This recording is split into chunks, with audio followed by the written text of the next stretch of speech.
صدای قلب هموطن، صدای دوشنبه. 4 عصر در فضای اطلاعاتی تاجیکستان رادیوی صدای دوشنبه 25 سالگی فعالیت خیش را قید میکند.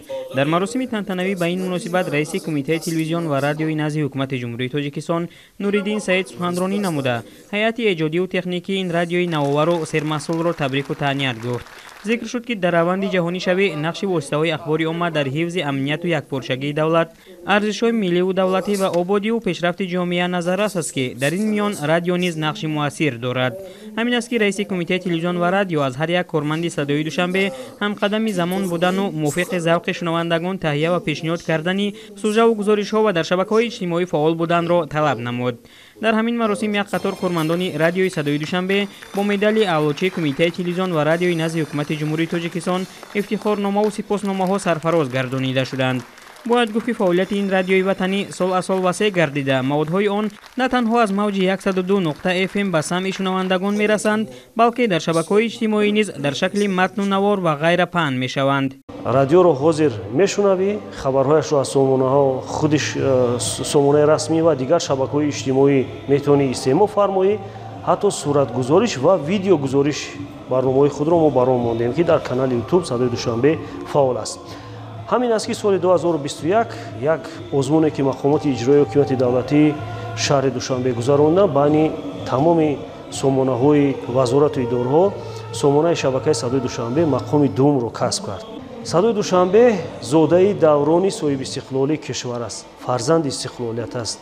ما در یک جایگی تصمیم داریم که سطح و صفت برنامه خود رو بهتر خوبتر برآوریم، نبض پایتخت رو همه روزه به مردم کشور برسانیم.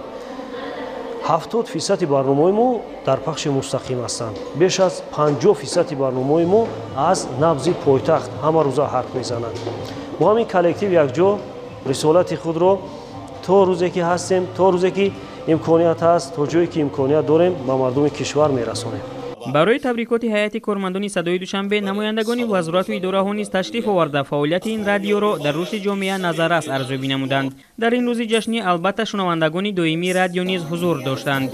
باید گفت که در تمام گوشه‌های تاجیکستان مخلصان رادیوی صدای دوشنبه زیادند که پیوسته با کارمندان آن در ارتباط بوده در برنامه‌های گوناگون فکر و اندیشه‌های خود را بیان می‌کنند. از جمله چینیگل امیر و از ناحیه بختر که برای کارمندان و شنوندگان صدای دوشنبه همچون خالای قرغنی معروف است. همچون شنونده از 2007 ساله که با شما هستم. من همچون مادر شما را دوست می‌دارم چون که برنامه صدای دوشنبه هستم. من از شهر بختر به نام خالای قرغنی هستم. امروز صدای دوشنبه 25 ساله می شود. من رادیوی صدای دوشنبه را تبریک و مبارکباد گفته با آنها خوشی‌های روزگار را تمنا دارم. جمع‌آمد تنتنوی با مناسبت 25مین سالگرد تأسیس یابی رادیوی صدای دوشنبه با پیشنهاد برنامه رنگین فرهنگی ادامه یافت.